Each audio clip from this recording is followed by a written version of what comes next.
Hello, good afternoon, everybody. My name is Rick Hansen.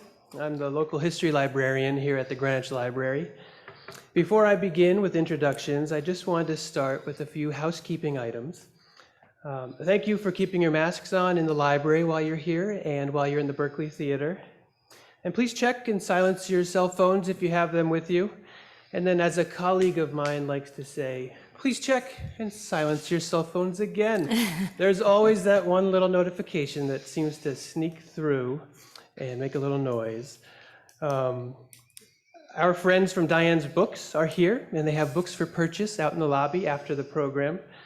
And Erika has kindly agreed to stay and sign some of those books, which I think would make for wonderful holiday gifts as we approach the holiday season. This afternoon's conversation will be moderated by Diane Meyer Lowman. Diane's essays have appeared in many publications. She writes a weekly column called Everything's an Essay. Her most recent memoir, Nothing But Blue, was published in 2018. And in 2019, she was named Westport, Connecticut's inaugural Poet Laureate. So welcome, everybody, to the Poet's Voice, a Fairfield County tradition since the 1970s.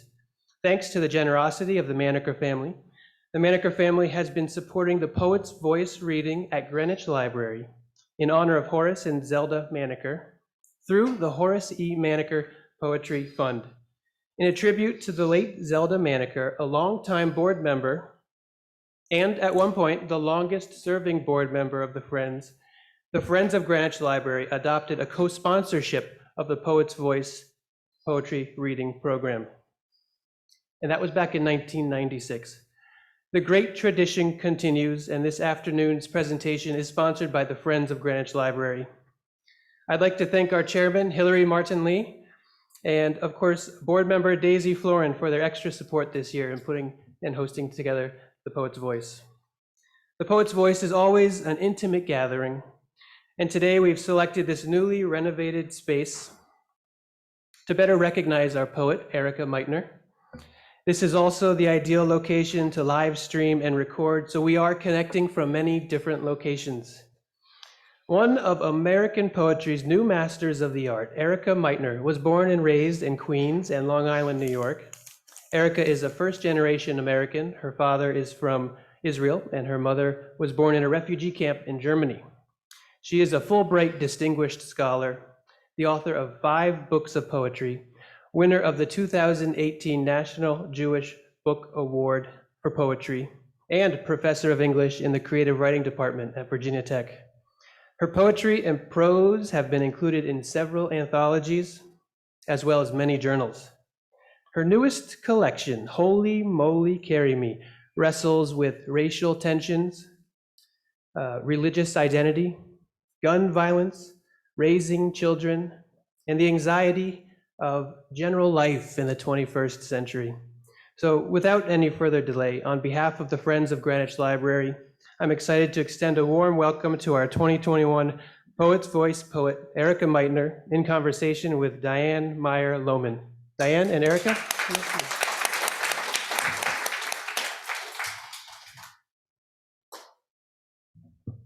I'm a lot shorter than Rick is. Rick, thank you so much. So thanks to Rick Hansen, who helped set up my visit, and Diane Lowman, who will be in conversation with me, and the Friends of Greenwich Library and everybody who made this reading possible. Thank you. This is my first in-person indoor reading since COVID. The last in-person reading I did was in Bryant Park back in July, outdoors. So I'm really excited to see people here. I'm really grateful people are here joining us for poetry. And I was gonna read some poems, and then I'm gonna speak with Diane a little bit, then I'll read some more poems, then we'll take some questions from the audience if people have any. I'm happy to answer anything. So this first poem is actually a pandemic poem. And it talks a little bit about the different definitions of the word to gather, the verb. To gather together. It is not yet after the pandemic, but most of us have bared our faces in public. Most of us are a little haptic, though we remain somewhat wary of strangers merging in enclosures. And what does it mean to gather, to take up from a resting place? We are so tired. We are uncovered and mustering strength. Never mind my mother's post-stroke slurred speech and vertigo, her ear crystals misaligned, her neck brace. We are survivors of the panic wars. We are reaching new conclusions intuitively from inferences about hugging. My radar is broken. I'm not sure where to put all my limbs. When they're tangled with yours, it's not a problem. Your failing configurations of attention, my bad knees. To draw fabric into puckers, pleated pants, rumpled sheets, your fingers hooked in my underpants, and we bring together all the parts of ourselves to embrace, haul in our bodies, to harvest like clusters of ripened cherry tomatoes, still warm from the sun. Forget the kale, stripped bare by bright green cabbage worms congregating on thick stems. To summon everyone back to this abundant and skeletal planet after we've jettisoned the billionaires into space. We celebrate the launch with tiny coupes of champagne. To throw open the doors and host guests and board packed planes where everyone is cranked and cranky about proximity still. But look at the skyline, clutches of buildings reaching for billows of clouds. To assemble in a sequence for binding, somewhere past contact tracing. Gather is a transitive verb. So I'm going to read a little bit from my book, Holy Moly Carry Me. And so I teach at Virginia Tech, which was the site of the largest mass shooting in US history in 2007. We are now the third largest US shooting in mass history after Orlando and then Las Vegas. And so when I started writing this book, it was after the Newtown school shootings. And I live in rural Southwest Appalachia, but as Rick said, I'm actually originally from the tri-state area. And I've been living down in Virginia for about 15 years, and I'm raising one white son and one black son in essentially the 21st century American South. And so I was writing this book during a really bifurcated time in US politics, in a really bifurcated region where gun culture and gun violence is pretty common. And so I'm actually going to read one of my gun poems because firearms have been on my mind since the Kyle Rittenhouse verdict yesterday. I think the only thing you need to know about this poem is it has the TV show Finding Bigfoot in it, which you don't need to know anything about. So if you don't watch trashy faux reality television, you're still good. Continuation. And the neighbor's daughter shows my son the way her father let her hold his gun with bullets in it. She was on Adderall and now Ritalin, and they're only in kindergarten, but my son doesn't much like her. The way she brags and lies and tries to destroy the plants or bugs around our house, which is the bus stop. So we head out each morning in our pajamas, clutching coffee mugs to wait. The engine of the bus is huffing, unmistakable, and we can all hear it before its yellow nose comes around the bend. The kids climb the high steps like they're scaling a great peak. I can see my son fling his body into a seat. He waves from the window while Sarah makes her way to her mandated spot behind the driver, who waves to us too, then pulls the lever to shut the doors and heads down Hartwood Crossing, though the sign says Xing as the whole name won't fit. this crosshatch, this target. X marks the spot like those yellow and black novelty signs, moose Xing, gator Xing, Sasquatch Xing. My son loves to watch the show Finding Bigfoot, where a research team goes to Rhode Island, Alaska, New York, to investigate a recent spike in Squatch sightings. Each episode is exactly the same, save for the location. They go out as a team one night to look for Bigfoot, call for him, and find signs.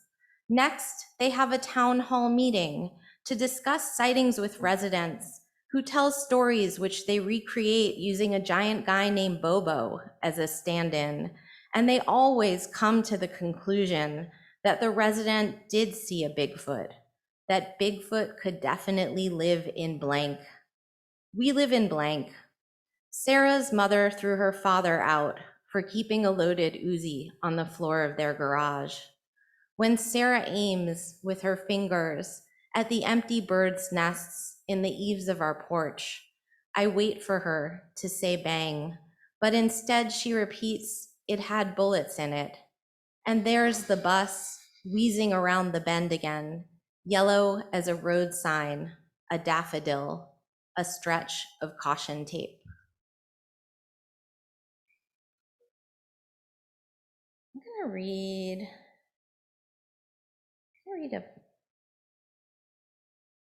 poem that's about basketball. I know there's not a lot of overlap between the poetry and the basketball crowd. So this poem is about the 2016, there's like at least two of you in here though, right? So I married a guy from Cleveland who's a Cleveland sports fan, which if you know anything about Cleveland sports, you know that it's a road to heartbreak. But this poem is about the Cavs winning the 2016 NBA championships. And it starts at an artist colony. And the only thing you need to know is that there's a cameo by a now dead but wonderful, very old Pulitzer Prize winning poet named Stephen Dunn. So Stephen Dunn makes a cameo in here. And I think everything else is self-explanatory. Too strong is what the announcer dubs Steph Curry's flub shot that bounces diagonally off the backboard. This is Game 7 of the NBA Finals, and Cleveland goes on to defeat the Golden State Warriors, but we don't know this yet because we're still watching the game jammed into an alcove where it's live streaming from someone's laptop onto a wall at an artist colony. Since a surprising number of writers and composers and painters are basketball fans. So when the sportscaster reels out descriptions of plays, Nate, the jazz critic, says, someone should write a poem called Too Strong. And Stephen Dunn isn't interested, though he's sitting behind me also rooting for the Cavs, saying things like, my goodness, and he's the best closer for his size. You have to give context in your poem, mansplains Nate, who points out that Too Strong is a hyper-masculine way of saying Curry basically just fucked up the shot. It's important to note here that Cleveland hasn't won a championship in any sport since 1964. That's a 52-year curse, in case you're anti-math. I am well versed in the sadness of Cleveland.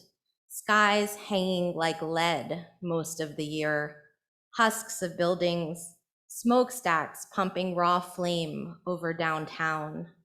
My husband grew up in the sadness of Cleveland, and we return there every Christmas to more unemployment, more foreclosure, more poverty, more shitty weather.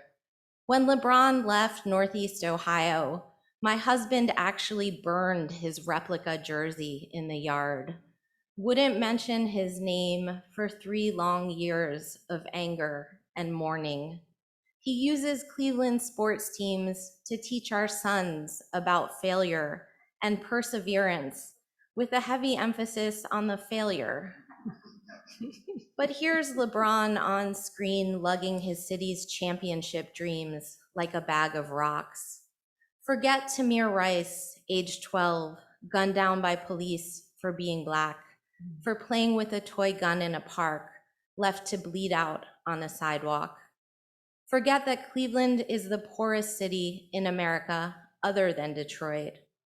LeBron stuffed this game with thunderous dunks, fadeaway jumpers, and blocked shots, towing his teammates along in his ferocious wake. And when LeBron goes down in the final minute of the game, writhes on the court in pain after landing on his wrist, we all want him to get up. Even the artists rooting for Golden State. Get up, LeBron. Nothing comes easy to Cleveland. The next morning's paper sports a photo of LeBron embracing power forward Kevin Love, next to headlines about Venezuelan food riots, triple-digit temperatures in the West, vigils for victims of the Orlando massacre, and the Colorado woman who fought off a mountain lion attacking her 5-year-old son, literally reached into the animal's mouth and wrested his head from its jaws. Too strong. In the belly of fear and rust and shame, there is no such thing. To pry open something with your bare hands, look into the gaping maw of the beast that eats your sons, the lion, the bullets, the streets, racist cops, heroin, despair, whatever is most predatory, and say, enough, we will triumph, motherfuckers. At the game's end, LeBron and the Cavs coach Tyronn Lue sobbed without shame. I've always been tough and never cried, Lue said. And LeBron at the post-game mic, wearing a cut-down net like a necklace, says, I came back to bring a championship to our city, to a place we've never been. We've got to get back to Cleveland. We're going home. So I'm gonna read, I think, maybe one more and then go hang out with Diane for a little bit, and then I'll read a little bit more later.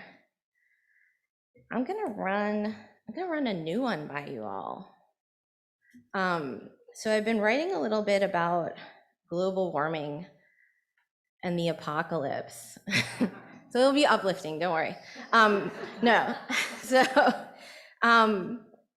so I got to, this makes it sound like all I do is go to artist colonies, but that's not true. I wrote this poem while I was in residence at a place in Miami, on South Beach. I know I have a rough life. But one of the things this poem does have in it is there's some quotes in it from Holocaust survivors that come from a 1986 documentary film called A Gesund, which means as long as you're well, and it's by the filmmaker Gabe Block. And South Beach, particularly Miami, was a place where a lot of Holocaust survivors settled in the 60s and 70s and 80s. And so this has a bunch of stuff about turtles and polluted water and a bunch of other stuff. It's gonna be all right, promises the sound of the tide coming in.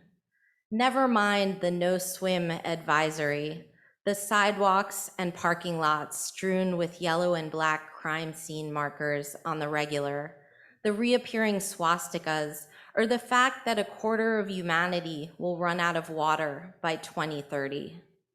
I have been invited to the beach during the eschaton, where piles of sandbags prop up crumbling dunes, where nests of endangered loggerheads are tended to by tender volunteers, where a notice posted on the public boardwalk says visitors are urged not to wade or engage in water recreation until the Enterococcus warning is lifted. These days, I find myself Googling end times habitually, and the results mention world events and climax, but they don't mean what happens when we touch ourselves or each other, often on screen. They mean an ingathering of exiles, a time of transformation or redemption, rendering all of our own poor decisions moot. I stay alert to wonders and signs.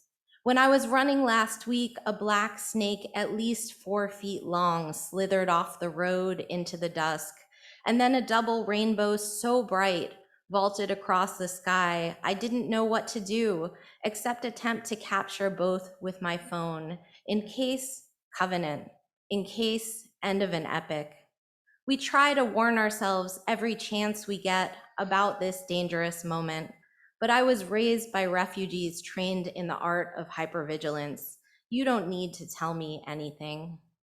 On a wall at a local museum, there's a movie rolling of Holocaust survivors filmed 36 years ago, the last Yiddish generation sunning themselves on South Beach. They say, "Don't be afraid. If we don't say anything, no one will ever know what happened." I was 24 months in the bushes in hiding. I was laying 3 days among the dead in wagons. We walked around like our own shadows. When I came over, I didn't have nothing. Here I'm alive, and I love it. They are singing, talking, sewing, playing cards, doing aerobics on the beach, arguing and feeding pigeons crumbs of bread, reading or napping on park benches, dancing with each other on hotel porches, the women often in pairs. Everything blows through, even the lightning breaking open thick clouds on the horizon. If I were to describe the waves here to a landlocked friend or lover, I'd say they're a roar or a shush or a breath. I am alive. There is nothing I can say to comfort us.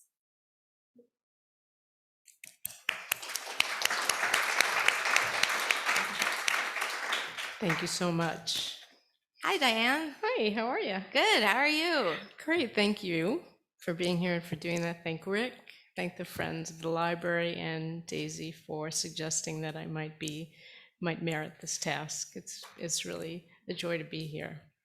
I would like to start right with the cover of your book. For me, I find titles, first lines, beginnings very interesting. They set up expectation. And the cover of this book I found very intriguing for those of you who haven't seen it. And I would love for you, if you might, because I discovered where the title came from when I read the first poem, but I'd love for you to talk a little bit just about, because it evokes such mixed feelings in me, where the artwork for the cover came from. Sure. So as I said before, I started writing this book after Newtown. And one of the things I was thinking about a lot was that biblical injunction, you should love your neighbor as yourself. And that was a really sort of hard injunction for me to wrestle with, because my neighbors where I live, we have really different values, we're different religions. And a lot of them own firearms, and I just kind of didn't understand what that was about. And so one of the things I started doing when I was researching this book was going to gun shows. And at the same time as I was doing that, just to kind of try to understand the culture around me, I was grappling with secondary infertility, and we were trying to have another child, and then we ended up adopting my second son. And I was looking for a cover for this book and looking for a cover, and a friend of mine was driving on the highway in Missouri, and there's this amazing curated art project called the I-70 Sign Project, where there's everything from Ed Ruscha on this billboard on I-70 outside of Missouri to different artists. And she had seen this Jeff Gibson piece that was the art that's on my cover, and said, "I think I found the cover to your book." And I've had really good luck with cold contacting artists and saying can I use your art for my cover? And here's why I love your work. And so I sent Jeff a copy of my manuscript and said, so I've been writing about, guns and fertility. And here you have these pomegranates and flowers and fruits Guns. and guns. And the pink guns, actually, if you go to gun shows, they have whole like lady sections of pink guns you can hold and handle. And so that's how I ended up with this cover. And he was happy for you to use it. And yeah, and he was great about it. He's actually the managing editor at Art Forum magazine, and he was just a delightful human being. And I've had really great experiences with artists who are like, sure, put your work on my, or because I think it's fun to bring new viewership to their art. And I think it complements the collection so well. Yeah, and so it's and I go, part of some of the work I do is going on the road with contemporary photographers to report on social issues in verse. And so I always feel like I'm working, the word we'd use at university would be ekphrastically, so the Greek for sort of like from art. Describing from art, And so I feel like a lot of my work is in conversation with visual art. So it's a good compliment. I loved especially, I loved all the poems, and I'm not just saying that. I loved especially, though, the first one, of the title, or the title of the book. It gave to me a great sense of stream of consciousness and 6 degrees of separation, these things that just seem to trigger memories and associations. And that carried through much of the book. Can you talk about your process in this sense? Because what I felt with that one is that you just had this triggering, pun possibly intended, thought, and then it just felt like it flowed out very organically. Can you talk about perhaps what your inspiration is and how that works for you when you're writing? Yeah, so I think so much of writing poetry is a combination of figuring out how different things are connected and how we can weave them together. So I think one of the beautiful things about my poetry tends to be a little bit more narrative often, so there are different stories braided in, is that it's not necessarily, if I wanted to write an op-ed that said I have conflicted feelings about firearms or negative feelings about firearms, that's an op-ed. But if I'm trying to kind of get at something that's more complicated about our exposure to danger on an everyday basis, our vulnerability as human beings moving through the world, and about this complication of entrusting the people around me with my children, even when we have really different values, and what does it mean, then being able to weave together a couple of different narratives to hold those things in the same plane and let them kind of live next to each other, to me, is what poetry can do, and create that same complexity that we move through our everyday lives with. And I think that's something that's really valuable to me. And sometimes those connections are sort of kismet-y. Is that a word? It is now. And sometimes, and so the first piece in this book, which I don't often read because it's quite long, explores the etymology of the word moly, and the phrase holy moly, which comes from all kinds of different places. And as I was researching it, there were all these crazy connections that came up that somehow tied to each other. And I think one of the things that comes up in my poems a lot, and Rick mentioned this in my introduction, is that, so I'm what they call like a 3G. I'm a Holocaust survivor's grandchild. So both my grandparents survived 5 different concentration camps between them. And that's kind of shaped my family worldview a lot in weird ways. My cousin's in the audience. Hi. But I think that inherited trauma in some ways is really complicated. I was raised by my mother was born in a DP camp, a displaced persons camp, after my grandparents were liberated from Auschwitz. And I was very much raised by parents who were like, everyone's out to get you, because their lived experience played that out. Like literally everyone was trying to kill them and their families. And so undoing, a generation of that to end up, my sister and I are both in helping professions and choose not to see the world that way. But then moving to the, evangelical Appalachian South and having an African-American son means that like, I'm still partially living that way again in various ways. And so I think all of that is tangled up in the narratives in this book of how do we stay open to difference but also protect ourselves. And to me that's a really complicated question, and that I don't have a good answer to. So out of all the references and the connections and the sort of, I just love the quality of the flow of it. The one that you chose to use at the beginning of the book, the quote from the Odyssey. Can you talk a little bit about that and why you chose that image as the one to lead off with? Yeah, so let me read the epigraph, which appears in Greek, and then my translation of it. So it's from book 10 of the Odyssey, and it says, "He pulled the magic plant from the ground. Its root was black, and its flower was white as milk. The gods call it moly. Mortals cannot uproot it, but the gods can do whatever they like." And I think I chose that partially because it's the first place where the word moly appears, It's interesting. that I could find, but also this idea that to a certain extent, the circumstances around us are out of our control. Like we, as mortals, can do a lot of things, but ultimately, and I think this is where the pandemic, for my generation, it was kind of 9/11 was the first moment where history overtook things we were able to control around us. I think for the newest generation, since I teach college kids, it's the pandemic, where it's a historical event that became bigger than them.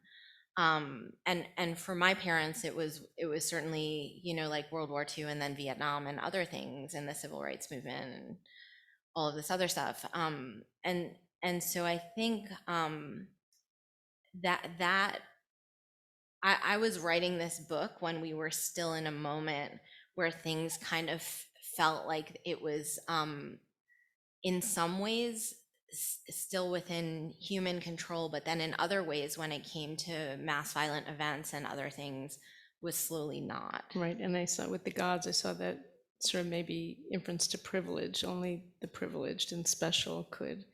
Yeah, I love that. Something that I found very interesting, I think your background is fascinating, and we could simply talk about all your experiences, including Belfast, but something that struck me as really interesting, not surprising given your heritage, was that you've studied religion on a graduate level as well. So could you talk a little bit about the choice to do that? And then, while it may seem obvious, how it informs your writing and how it impacts the area where, or you in the area where you live now? Yeah, so I sort of ended up studying religion in a strange way. So I applied to rabbinical school and creative writing graduate school at the same time. As And one does. I got into rabbinical school, bought a plane ticket to Israel for my first year, and actually the rabbi in, I think, Westport, Connecticut, was supposed to be my roommate. He was my sister's prom date. It's a small world. And then I got a call from UVA that the woman before me on the wait list there for creative writing grad school was hiking through Honduras and couldn't be reached by telephone, and did I want her spot? And the woman who ran the program there convinced me that I could go be a rabbi after, that I should just come write poetry. And so I went to grad school in creative writing, and then I got a post, sort of like the equivalent of a postdoc, to teach at UW-Madison. And then I wasn't sure what I was going to do. And so my now husband was still in grad school at UVA. So I emailed the head of the Jewish Studies department and said, "Do you need a secretary?" And they said, "No, but we have a fellowship for a PhD student in Jewish studies. Come study with us." So I recycled my rabbinical school application. It's okay, my sister ended up becoming a rabbi, so we have at least one rabbi in the family, which is plenty. You only need one. So I went and started my PhD in religion at UVA, and I ended up studying with this amazing woman, Vanessa Oakes, who does what's called material religion and religious anthropology. So what I studied was how people practice ritual, like new rituals, and how people actually use spaces. And religious anthropology is actually a lot like journalism, because you're interviewing people. And for like a relative introvert who mostly wrote poems, it was a strange but really interesting transition. But I was the first and only Jewish studies student there among Christian theologians. And so that was sort of a bizarre position to be in. Um, and so a lot of my understanding of my evangelical surroundings now comes out of me working on that degree. I ended up never finishing my PhD. I have the world's longest master's degree in religion. I have like a 13-year master's because I ended up publishing my first book of poems and then getting a full-time job a few years later in poetry. So I tried to finish my PhD in the summers and it didn't. It turns out you can't really do that. But the knowledge that I gained and the training that I gained in terms of seeing how people, I was fascinated by this question of like, how do other people live? Why do they believe what they believe? And it gave me the tools to be able to do those kind of investigations artistically in ways that I wouldn't have been able to before, and to really look at objects carefully in spaces and, you know, talk with people in intimate ways. I think as I was going, you know, like even at gun shows, to Right. be able to talk to people about pretty intense stuff on the fly was a skill I learned in grad school. But so you talk about pretty intense stuff. Did your studies change, augment how you viewed your grandparents' experience? Not really. I mean, like many, I think, children or grandchildren of Holocaust survivors, my grandparents didn't talk about what happened to them during the war. So like my grandmother would say that her numbers on her arm were her phone number. Oh, Um, and she didn't talk to your mom either about. no, and that's actually a pretty common experience for people. I think what ended up happening in the 80s, and it was about the early 90s, the Fortunoff Archive at Yale and the Shoah Foundation started sending out interviewers because they realized that the survivors were dying, to interview them in Yiddish and their native languages about what had happened to them. So it wasn't until I was in college that I knew my family's like full horrifying story. And part of what allowed them to kind of move on in some ways was to just sort of say, like, we're just going to, you know, I mean, like the long-term mental health ramifications of that, I don't recommend it. But for that generation, that was kind of how they dealt with it in a lot of families. And so I think for me, the reason I became a writer, honestly, was because I read everything I could get my hands on as a kid about the Holocaust, starting with, you know, the Diary of Anne Frank, Primo Levi, like even like biographies of Simon Wiesenthal, the Nazi hunter. And those stories of literature were what told me what my family had been through in some way. Right, right. And led you toward writing, which I find interesting, because that's sort of the obvious, perhaps expected, but nonetheless interesting question is why writing? And we talked about this a little, why poetry? I think you answered that in part, but something that I also found very curious about the book is the different formats of the poems. And I'd love for you to talk a little bit about how you came to writing, why poetry, and then how you put a collection together. How you select the poems, how many, when do you know you're done? When do you know you're done with a poem? That was a lot of questions. I think why poetry is a really interesting question that I don't have a tremendously good answer for, except that I tried studying fiction also in graduate school. Like I snuck into the fiction workshops and I would write these stories and people would say, that sounds like the beginning of a novel. And I got so excited. And then I realized like every story people would say that. And it was because I had no sense of arc. Like I just like couldn't control my time in fiction. So I gave up on fiction and was like, this is not for me. But I think also there's a certain musicality to language that I gravitate towards, and compression that makes me keep doing poems.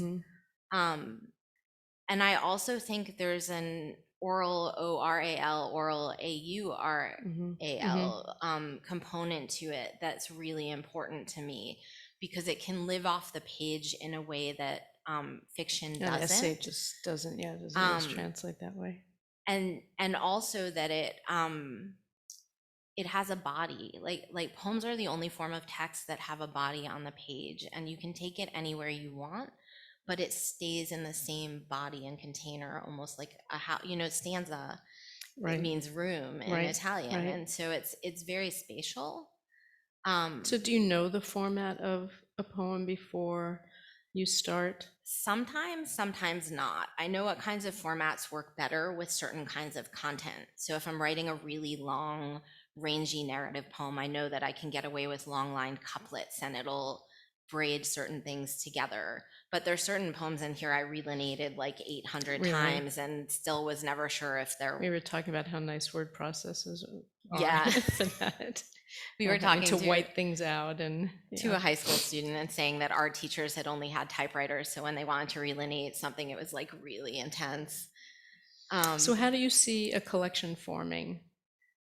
How do you, maybe going back to how do you know when a poem is done? Do you want to, I mean, I've heard of people working on poems for 7 years. Oh, I've edited stuff that's been or published for in 7 minutes, books. you know? Yeah. How do you know when a poem is done, or at least when a publisher wants it or there's a deadline? And how do you put a collection together? How do you decide on where the poems are going? How many there should be? Do you feel a unifying theme? Do you write to the collection, or do you write poems and then put them into the collection? So I always say they're like project book poets. So for example, like I'll have friends who will be like, I'm going to write a book and it's going to be 48 sonnets about toilet paper. And then they'll do it. Like they'll just start hammering, my. or like, I'm doing a book of historical persona voice poems from World War II. And then they sit down and write it. I'm not that kind of poet. I'm what they call, like I like to call a mixtape poet. So I'm dating myself a little bit now, but I love that. where I just like write poems about what feels pressing to me. And you Right. probably notice about my poems that there's like a fair amount of current events in them and other things that are important as they kind of occur. And then, like many poets, I'm actually terrible about putting together my own books. So usually I try, they're like 40 pages too long, and I send them to one of my friends who's been helping me put together my books for the last 3 books. She hacks out a Slashes and full, burns. yeah, she hacks out a full like third of the book usually and says, this is what your This book is is it. about. But it's interesting. One of the things I do that I know a lot of other poets do is we arrange our collections spatially. So I can't do it in my house because I have pets and children. But when I go to artist colonies, it's usually to try to put together my books, and they all have these big bulletin boards on their studio walls. So I tack up all my poems, and I have to look at them as like a Like- spatial entity, and then I rearrange them that way. That way. That's really interesting. And that way I can see what goes together in certain ways. But it's this weird process where I think, like, I can do my students' books and help them put them together, but my own work, I'm very, yeah, it's too hard. You mentioned your students. I'd love to know what you think of the state of poetry today in general. I mean, I know we see so many arts changing, music has changed radically. How do you see the state of poetry, and how do you see the state of poets that you're seeing and teaching? Do you have hope for the future of poetry? Are you... I think we're in such an awesome moment right now. So, like back when I was coming up, to get poetry, we had to go to the library. And it was the only place that had some, and you were lucky if they had books by actual living poets. Well, I was going to say, as you said, they were all old dead white men, usually. Pretty much. A couple old dead white women, but there really wasn't anything contemporary. No, and there weren't internet databases, Poem-a-Day sites, Instagram poets, or anything where you would have regular access to poetry. Like the best you could hope for is that you didn't end up with a high school teacher who told you every single thing in a poem was a symbol for something else. And you better figure it out. Right, because you have to decode that poem, right?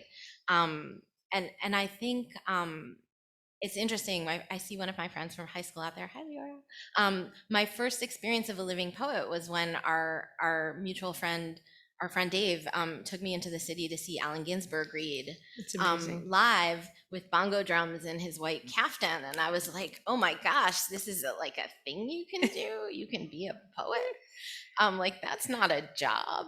And I think just even that moment was really transformative because, like who even knew that there's a big movement among high school teachers now, though, to teach living poets, to expose students to poets who are younger. And I So think do you do that in your classes? When you're yeah, oh teaching? yeah.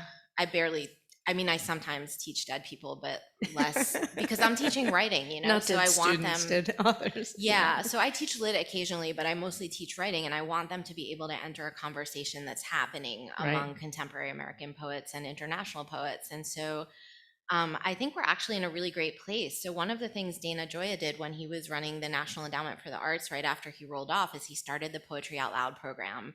So there are tons of high school students now who come to poetry through recitation, and a lot more come to it through slams and open mic and Right. through hip hop. And Spoken word and so I think the orality of poetry is like alive and well. And there's so many younger poets who are making stuff on social media and disseminating it, whether it's like live readings of themselves or Instagram stuff. So I think we're actually in a great moment. And during the pandemic, the Academy of American Poets had ended up like the number of hits they started getting daily was like over 1 million, hits a day. what a lovely silver lining. I mean, I've spoken to kids who said it helped them get through it. It's almost as a way of journaling. I just looked at the time. I have about 8 million other questions for you, but I want to make Should sure I you read get a to couple? read. Yeah. And then I'd love to open it up to the audience. So please go ahead and, if you wouldn't mind, read, Yeah. and then we'll take questions. Let me read a couple more poems. I'm gonna read a little bit of a political poem. So this is about a protest around the time that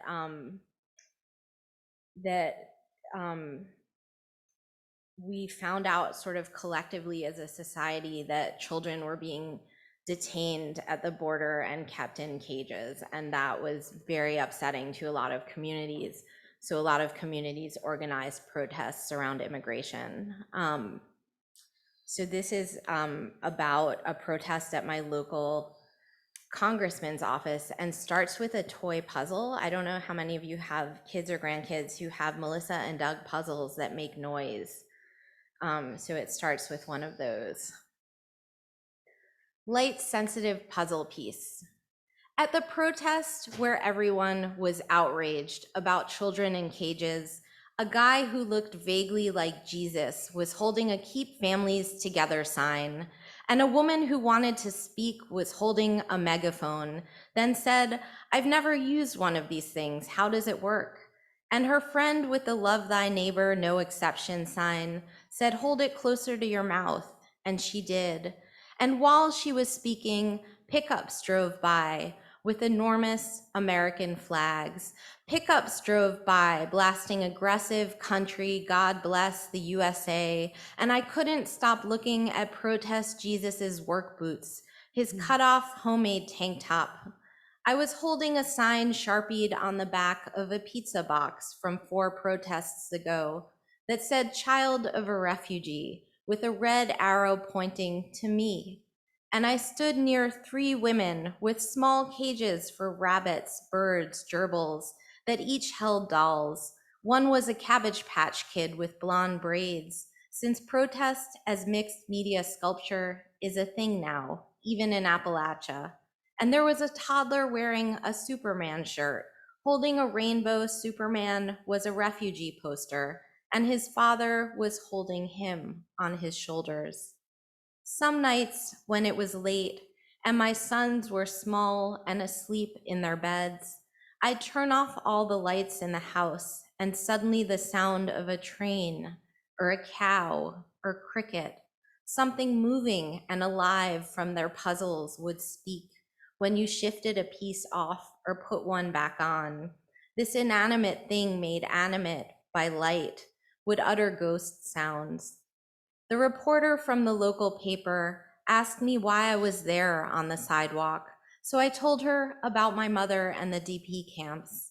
I told her only a small part of this story, but she still looked shocked. To hold is to bear the weight of a person or thing, to grasp or carry or support with our arms, to embrace someone, to keep or detain someone. There's the hold of a ship or remaining secure and intact in a position, to maintain a connection until the person on the phone line is free to speak, to have in your possession the act of grasping something, a degree of power or control. The last Shoah survivors are nearly gone, so they've made holograms to tell their stories to school children and museum visitors, but it's not the same. We respond to the sound of an actual human voice attached to a body, which means when the next woman with the megaphone in an ecumenical collar starts to read the last 4 lines of Emma Lazarus's The New Colossus, there's not a dry eye on the sidewalk in front of our local congressional office. The congressman who is away, the congressman who got teary, who looked me in the eye and said that kind of persecution could only happen in Germany, when I told him my family's story, refugee from Fujio, to flee or escape from this to that. Our meeting was a season before Nazis marched through Charlottesville and the rabbis pulled the Torah scrolls from the building and someone was killed, and I began quizzing my sons on our full names, addresses, phone numbers. Superman, born Kal-El on the planet Krypton, was rocketed to Earth by his father, unaccompanied, alone as an infant, moments before the destruction of his planet. It was months before anger turned to panic, then to fear. And here we are, the dislodged pieces, shoulder to shoulder, light sensitive, and bleeding into the deep night. So I'm going to end on one tiny one because I can't leave you on something that depressing. And the title of this comes from a piece of video art by Native American artist Sky Hopinka. I'll remember you as you were, not as what you'll become. And thank you all for being a great audience. If you are fearful, America, I can tell you I am too. I worry about my body, the way lately it marches itself over curbs and barriers, lingers in the streets as a form of resistance. The streets belong to no one and everyone and are a guide for motion, but we are so numerous there is no pavement left on which to release our bodies like a river spilling over a dam. So instead my body thrums next to yours in place. When we stop traffic or hold hands to form a human chain, we become a neon open sign singing into the night, miles from home, when the only home left is memory, your body, my body, our scars, the dark punctuated with the dying light of stars. Thank you. Thank you so much. Do we have time for a few questions? We have time for 2 questions. One from the audience, I'd be happy to pass the microphone. Otherwise, I can help start us off. There we go. Hi, that was great. I was just wondering, I saw a poet laureate once at another library, and he said that he gets Science magazine just for ideas for poetry, and I was wondering if you get, where you get your ideas for poetry. That's a great question. I'm a little bit of a magpie, like I get my ideas from everywhere. Often it'll be strange things I see or stuff I overhear, or even through visual art that I encounter, or the newspaper. So really like everywhere. But I think poets can't generally resist certain things that seem poetic. So I don't know if everybody, during the pandemic, there was a moment where in Japan, at amusement parks, they were telling people to scream inside their hearts if they were going to ride the roller coaster. And I think since then, I've seen like 27 different poems that had that moment in it. And so I think we all are a little bit of magpies. But yeah, sometimes some moments seem more poetic than others. There was an earlier reference to Bell Fast. I was wondering if you could expand on that a little bit. Sure. So I was the 2015 Fulbright Fellow to the Seamus Heaney Centre for Poetry in Belfast, Northern Ireland. And one of the things I was doing was teaching at Queen's, but I was also working with an uncatalogued photo archive of the Troubles taken by community members to try to write poems from them. And one of the things I discovered while I was there is that it's extremely difficult to do that with a conflict that's that explosive. But one of the reasons I went there, and part of the proposal I wrote, was having taught at Virginia Tech, which is a campus that was deeply traumatized after 2007. I was curious to see how another society that had endured these deep traumas pretty recently were using art to mitigate that and deal with it. And so one of the things that was so extraordinary was getting to meet both my students and the other professors there who had all grown up essentially in different moments of pretty intense violence. And one of the things I did there was teach a community workshop for elderly people who were writing for the first time about some of their experiences during the Troubles. And so yeah, so that was my experience there, and it was so fascinating to see how a different community kind of processed trauma through art. So you had a lot of interaction with the Irish poets as well. Yes, yeah, yeah. No, it was great. Is there an audience question?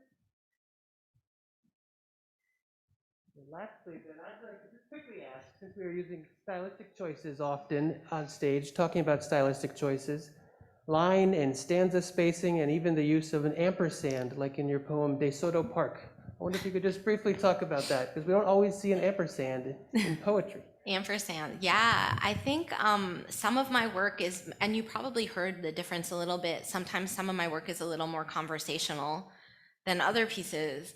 And so certain pieces read a little faster or a little more informal. And when I'm writing more informal conversational pieces, I often will use ampersands or more informal language to indicate that. I actually have a crazy project going where I have a friend of mine who writes me emoji poems, poems entirely in emojis, and I translate them into English, and we publish the collaborations. So that's like the very far end of the informal spectrum. And then I also have obviously more formal work. So yeah. Thank you. Thanks so much, Thank you everybody. so much. Thank you.